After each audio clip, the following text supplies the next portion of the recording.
MMO players have never been afraid to protest and voice their frustration.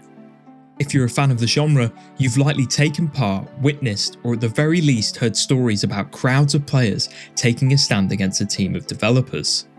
This defiant behaviour isn't just limited to MMOs though, with boycotts and backlash coming from communities across all gaming genres. However, the fascinating part about MMO protests is that the uprisings often take place in-game, not just on social media. With a virtual world at their fingertips, MMO players know they can influence developers if they band together to voice their anger. While there is never a guarantee that an in-game protest will lead to change, it always sends a clear message that a community is not happy. This is a terrifying prospect for developers who rely on these players to keep their online worlds living and breathing.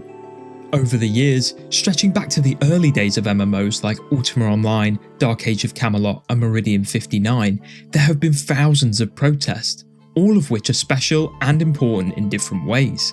However, I want to focus on a select few protests in MMO history that were particularly chaotic and interesting for very different reasons.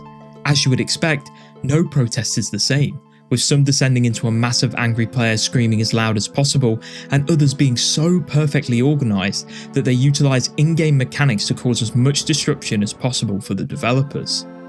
So, whether it's thousands of pink skirt wearing players taking to the streets, in-game factory workers going on strike, or a galactic protest so chaotic that a player space council had to negotiate with the developers, these are some of the most unique and chaos-filled protests that have ever taken place in MMORPGs.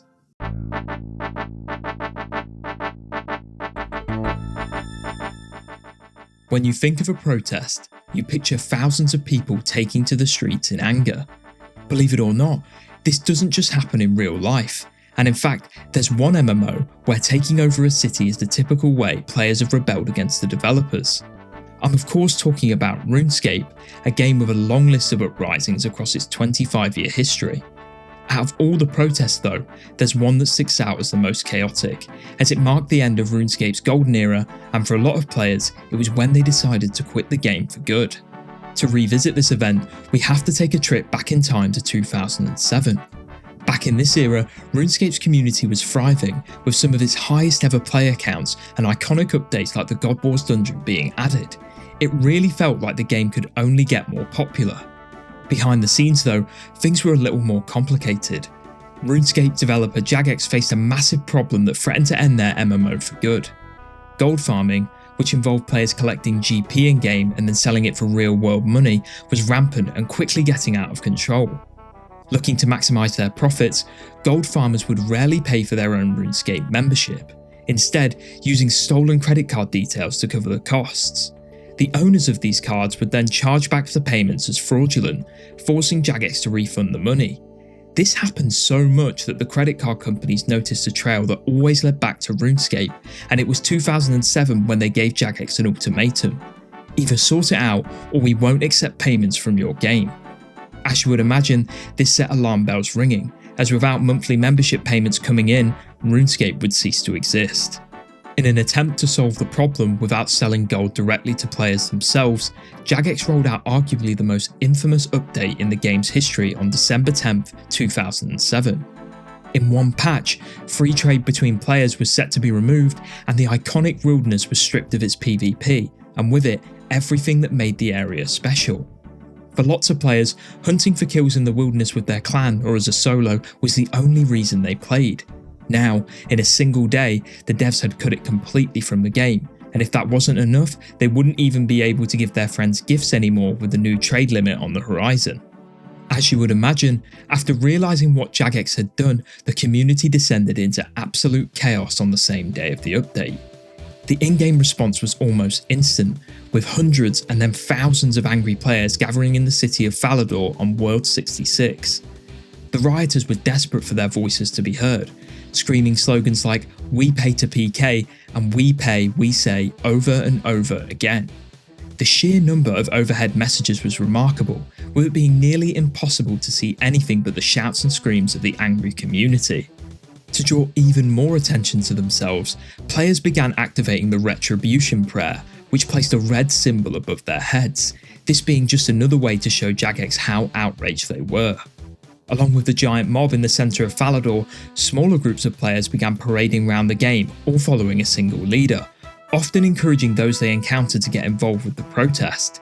This only spread more unrest across the virtual world, and eventually, smaller protests had popped up in other locations, including Varrock and Edgeville. As the hours passed, the Falador protest continued to grow even bigger in size, but eventually, rioters decided to make an interesting outfit change. During the chaos, some players wanted to wear a distinct rioting outfit, and believe it or not, the pink skirt was chosen. This stylish fashion choice not only stood out, but it was also available for cheap to buy in Varrock city centre from Thessalia's clothes shop. Before long, hundreds of players were wearing pink, and in an attempt to get everyone in skirts, rioters began dropping them on the floor.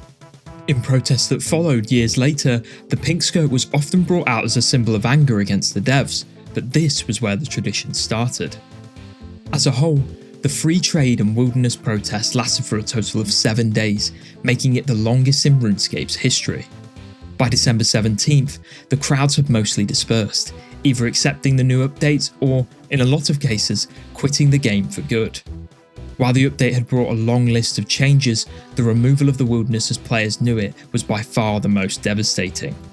The once thriving area, known for its massive clan vs clan warfare and solo PvP, died overnight, as there was no longer a reason to go there.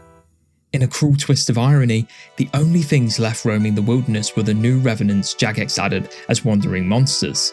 The area had become a literal ghost town. Although the Bounty Hunter minigames served to replace wilderness PvP, most players felt it was just a more watered down experience. It was truly a dark time for RuneScape, and actually one of the first periods where the MMO's player count started to decline.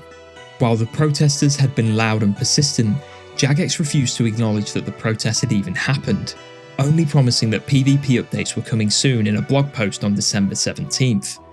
This did very little to satisfy the players that remained, and while the World 66 protests of 2007 had come to an end, the community remained vocal about bringing back free trade in the wilderness for years to come. Eventually, their wish was granted, and in February of 2011, over 3 years after the riot, both were returned to the game.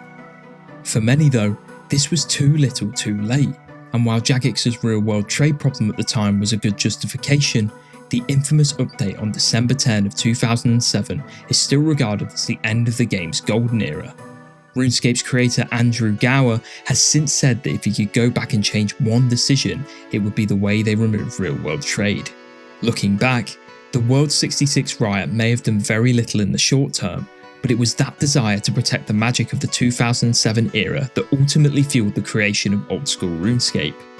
It's very telling that OSRS was based on a backup version of the game from August of 2007, just 4 months before the tragic patch that led to the protest. Time seems to have proven the rioters right, as 5 years later, in 2013, 449,000 people would vote to go back in time to RuneScape's golden era.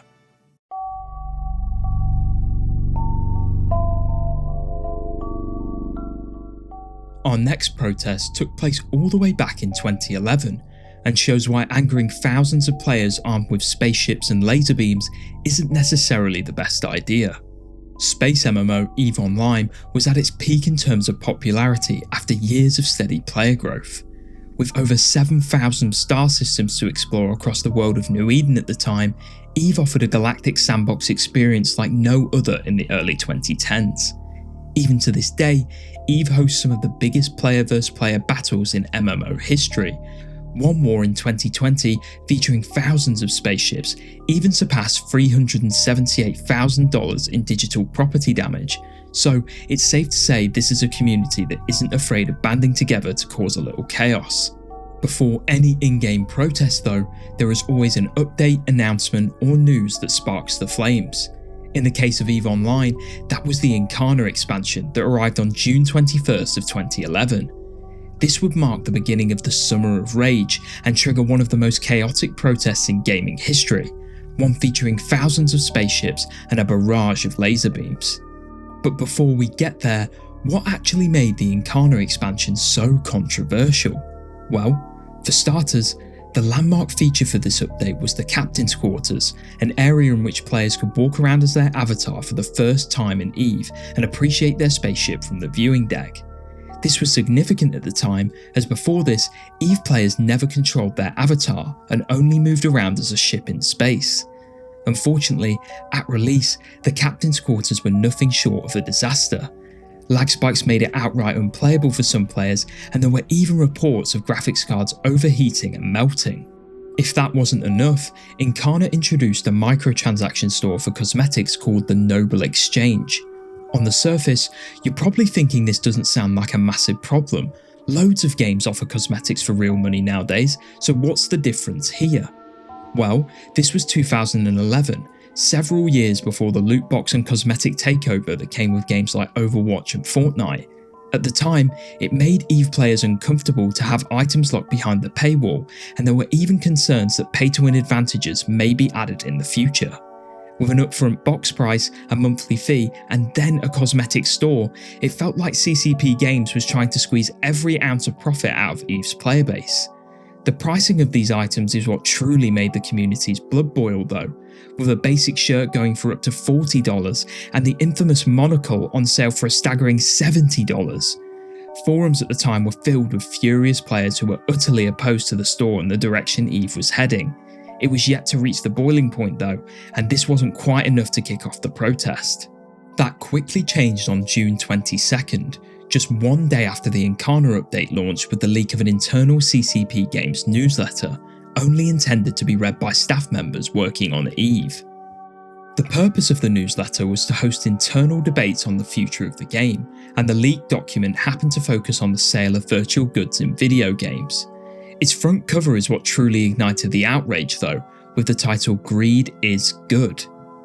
Although the newsletter included 2 staff members with opposing views on the topic, Incarna's release of paid cosmetics, paired with the newsletter's eye-catching title, sent the community into a spiral of disbelief and utter rage. As you would imagine, this was the tipping point for the community, which felt completely betrayed by the devs. EVE players quickly began to group up and mobilise outside of the game's main trade hub in the Jita system. Wanting to make a statement and draw as much attention as possible, the protesters moved over to the Jita Memorial statue. Originally added by the devs to honour the winners of a contest from years before, the monument was about to become the target of thousands of EVE players as anger. Spaceships of all shapes and sizes began orbiting the statue, and as word spread, more players flooded the area to support the revolt. Before long, hundreds, then thousands of players began firing lasers and missiles at the statue. While the memorial was invulnerable to damage, the symbolic act represented a breakdown of trust between CCP Games and its community. At its peak on the 25th and 26th of June, the revolt was truly a sight to behold, with protesters even organising themselves into a giant line that wrapped around the monument. The scale of the event was immense, with rebellious spaceships as far as the eye could see firing their entire arsenals into the statue. This had gone beyond the small gathering of frustrated players and had elevated into a full-scale community backlash. Even 15 years later, the footage is still mind-blowing and an example of the chaos an online player base can cause when they feel betrayed.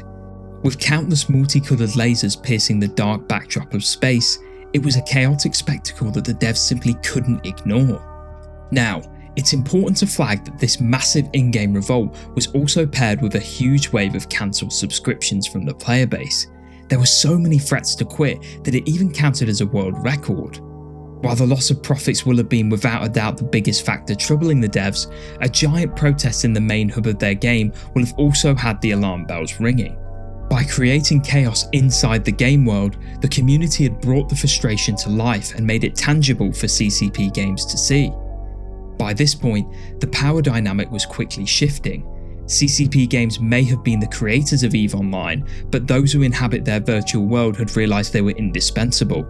Without players exploring the galaxy and paying a monthly fee, EVE would cease to exist. With players leaving the game and a massive group of others protesting, the devs knew they had to negotiate with the community. In most other games, this would usually come in the form of a dev blog or maybe a live stream.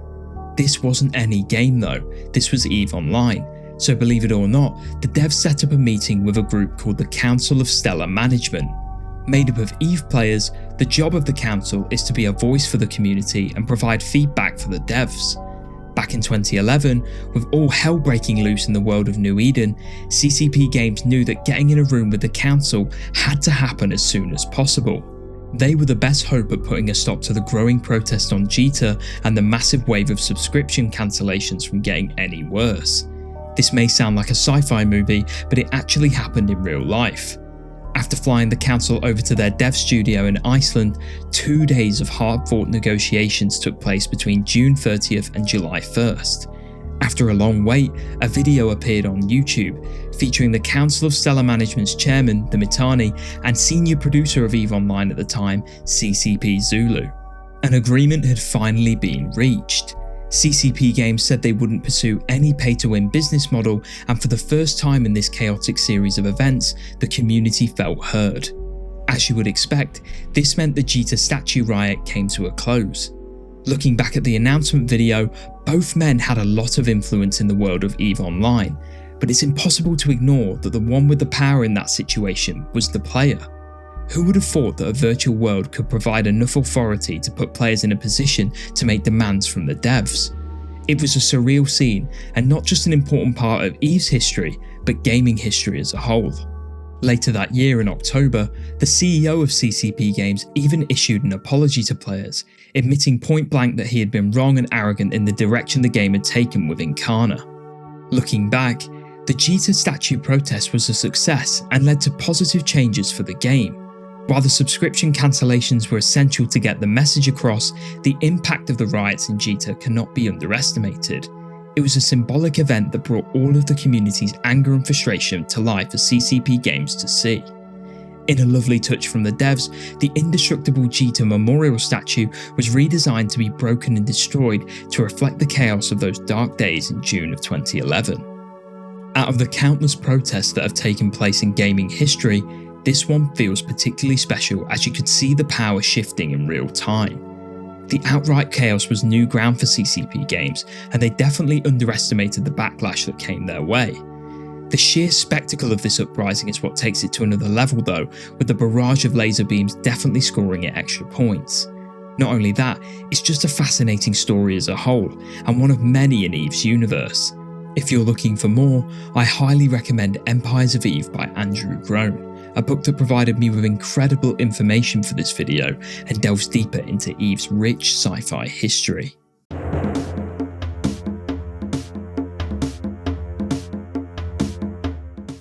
Creating outright chaos with an in-game protest can definitely work, but you usually need a massive number of players to pull it off. When you're a smaller group, you have to be a little more tactical, and organised chaos is often a better strategy. This can come in many forms, but when you know that your services are valuable, this gives you power, and most importantly, the opportunity to strike. There's no better example of this than in Foxhole, a persistent war MMO where two factions are in constant battle. The two sides, Wardens and Colonials, go head to head in wars that can last for over a month, and when one finally wins, it resets and they go again. Players are not handed weaponry and supplies though. Everything needed to defeat the enemy is made by players themselves. From the bullets to the tanks, it's all made from scratch. As you would expect, that means not everyone can be on the front lines taking territory and glory. There has to be a hard-working group of players behind the scenes, harvesting resources, working in factories, and then delivering all those supplies to the battlefield. In Foxhole, this is known as logistics, and without the players who have mastered this side of the game, those on the front lines don't stand a chance. These logistic players have often felt underappreciated and overlooked by the developer Siege Camp, and in late 2021, they collectively decided to take action. It all started with a Discord server that aimed to bring Warden and Colonial logistics players together into a union-like group. While their factions technically made them enemies, under the flag of logistics, they put their differences aside and the Logistics Organisation for General Improvement was born, or Logi for short. With hundreds of logistical players all banded together, their first action was an open letter to the Foxhole developers, which listed the main issues and frustrations with the role. Looking to push the devs for a response, they gave them an ultimatum, making it clear that Logi expected a response within 30 days. Despite having over 1,000 signatures, days turned into weeks, and with the January 10th deadline fast approaching, Logi realised that the devs had no intention of responding. With the ultimatum announced though, the group had to have an escalation to show Siege Camp that ignoring them would have consequences. Just like any union-style organisation in real life, the leaders took this to their community and a collective decision was made. You might think this is where all hell broke loose and the riots began just like RuneScape and EVE, but that was not the case. This is what makes this story so fascinating. Logi decided that instead of griefing or breaking the game's terms of service, they would go on strike. By refusing to make supplies to fight the war, the goal was to create a stalemate, cause chaos, and make the devs realise that the logistics role needed improvements if they wanted players to engage with it. Not only that, Logi wanted frontline players to get their hands dirty in logistics and realise just how tedious and overly difficult the role was. As expected, January 10th came with no response to the open letter, and with the 87th war beginning a day later, the Logi strike began. No gathering, no factory work, and no delivering supplies to the front. This all had to be done by other players from both factions. If that wasn't enough, Logi also agreed to a strategy called a reverse strike. This meant everyone striking was actively engaging in combat on the front lines, draining resources even more. While the strike didn't completely shut down the war, players quickly began reporting a chronic shortage of supplies in certain areas. With very few experienced logistics players to efficiently gather resources, everything slowed down. So much so that War 87 lasted a total of 35 days and 17 hours. At the time, this was the second longest war in Foxhole history, and while not all of that can be credited to the Logi strike, it's safe to say it was definitely a key factor. Along with starving the front line of supplies, the chaos actually spilled into the headlines outside of the virtual world of Foxhole. Multiple outlets covered the story of the Logi strike, and this was actually a key part of the group's strategy, with hopes that the attention would help them reach the devs and push them to finally improve logistics. Despite their efforts, War 87 came to a close with no word from Siege Camp, and after taking a vote, Logi decided the strike would continue into War 88. Luckily, they wouldn't have to wait long for the response they'd been looking for, as just 5 days after the war started, Siege Camp announced the Update 48 changes. This came with a set of substantial logistics improvements, and while not everything from the letter was addressed, it felt like a massive win for Logi. The cherry on top was a direct comment from a Foxhole dev on a Reddit thread, which acknowledged that the feedback from Logi had contributed to Update 48 and that the team at Siege Camp appreciated how the group had conducted themselves. As always, the Logi community then voted on the next steps, and the group opted for a de-escalation. On March 1st, 2022, the Foxhole Logi strike finally came to an end. The work had paid off and the members had spoken. It was time to return to the factories and once again help with the war efforts. It's almost unbelievable that a group of players from within a virtual world managed to expertly organise a labour strike, vote on every decision and execute a plan to force change. The exact impact of the strike itself inside the game was hard to measure, but it undeniably created a conversation in the game's community and media that caught the attention of the devs. If that wasn't enough, the chaos caused by Logi members striking forced other players who would have usually avoided logistics to try it and realise that it needed to be improved. The fact that this situation could even happen shows why emergent gameplay is so brilliant and interesting. Logistic players from both factions came together to make sure their voices were heard. There were lots of ways they could have chosen to make that happen, but a strike was definitely the one nobody saw coming.